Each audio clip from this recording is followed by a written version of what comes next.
Welcome everybody to the Bearcat Sports Update with Coach Kermit Smith. I'm Paul Crutcher. Last time we talked to you, you were getting ready for a big homestand against Flagler. You won, but you waited till the last minute to do it. Huh? Yeah. You don't really draw it up that way when you go into the weekend, but when you win in that kind of fashion, you wouldn't rather have it any other way. They had a real good arm go on Sunday, did a real good job against us. It really did a good job of some of the things that we're not very good at as an offense. We really took it down. We had one out in the ninth inning, 2 strikes on the hitter, and got a double out of a freshman, Jacob Tisdale, scored a big runner, and then we went into the 10th and had a few good at-bats put together. And we did it against a guy who actually had about 27 consecutive scoreless innings. I mean, they're their best guy. So it was just it was a remarkable win, and it was an emotional win, and it was a much-needed win in terms of where we stand in the conference and our tournament seeding and everything else. Let's talk about the conference for a minute. You are now double-digit victories in the conference. Can you assess the team at this point based on those numbers?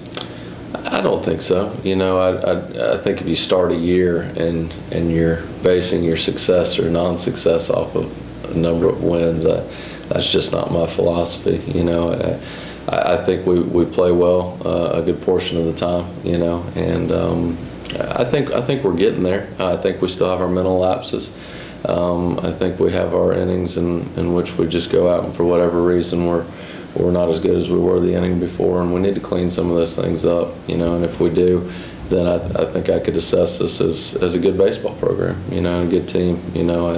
I like the progress that we have. I thought we kept the faith for the whole weekend. This weekend was maybe for the first times that we've been on the road. We've had a tough time winning on the road this year.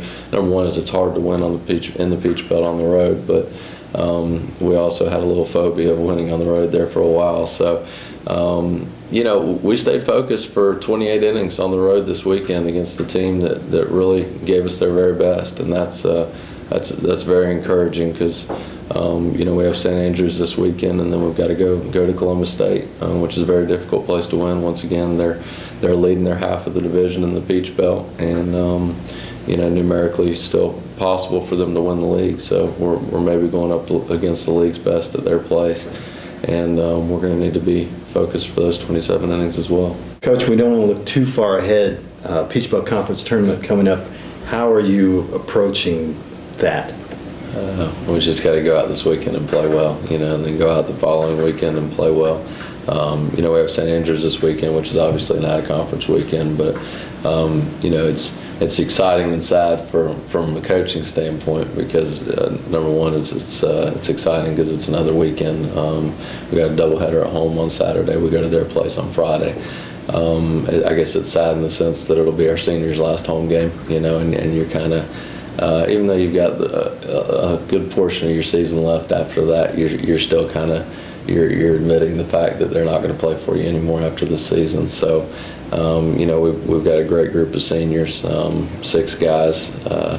Darren too, who's we talked about him last week. He's kind of been one of the big guys that's helped kind of change our season and going from the relief role to the starting role in the weekdays, and really we weren't winning a midweek game there for a while until he took over. Brandon Farquhar, who's really been a mainstay in the starting rotation since he walked in here. He won 6 games for us last year as our team wins leader, returning from last year. Came into the season in the bullpen and worked his way into a starting spot on the weekend. And that was he's been awesome for us there. He threw a big game down at Armstrong that we didn't win, but he threw an unbelievable game down there. Threw a heck of a game against Aiken, and it's just kind of Mr. Consistency, and from what he does from a leadership perspective to our pitching staff is just awesome. We got 2 catchers, Pete Hernandez and Joe Tabaldi. Once again, their leadership has just kind of meant everything to our team this year. Pete had an unbelievable year last year. I think he was second on our team in RBIs. Joe, I think he's probably one of the best defensive catchers in the league. I really do. He jumps out, and our catchers love throwing to him, and we're gonna miss him. He's helped the development of Jeff May. I mean, more than I ever could have. He's meant everything to him. Derek Whaley, he came into the year, and in January he tore his hamstring, unfortunately, so he's kind of been battling back, but here lately he's been getting some big innings for us and done a really good job threw some big innings at Erskine the other day, threw some big innings against Tusculum the other day. And of course, Robert Skinner, our only returning all-conference player, he started every single game that he's been in college here, and that's just when you hear that, it's just that kind of speaks for itself with all the little nicks and bruises that you come up with over the season, not to mention serious injuries, and the fact that he's been able to maintain and start every game. You just don't hear about stuff like that. I mean, it's really a credit to him and wanting to get on the field and also being a really good player. So, How, when these guys are going out, the seniors that have been so strong, did some of that get passed down to the underclassmen? I think so. I guess you probably have to ask the underclassmen that. I view it from a whole different perspective. But this year's been humongous from a leadership standpoint. I mean, these guys have really embraced it. I've always kind of been of the school that I'm kind of in between. Can you train a leader, and or is a leader just made? I've done a lot of researching on that, and I think that it just comes back to your core fundamental values. We hold our guys accountable for 3 different aspects in our program. One is to be the best son that they can be to their parents. 2 is to be the best student they can be in the classroom, and 3 is to be the best athlete they can be on the baseball field. And I think that, that's kind of a catch-22, thing, because you're holding them accountable for basically everything at that point. But if those are the areas that they have pride in and they take value in and what they do throughout their 24 hours that they're given in a day, I think to a certain degree the guys that are more mature in your program, the older guys that maybe have a better grasp on that and see that, down the road, 5 to 7 years, those aren't much different than the same goals that they're going to be holding themselves and their family accountable for. They're going to have to wake up in the morning and go do a very good job at whatever they're doing in their career.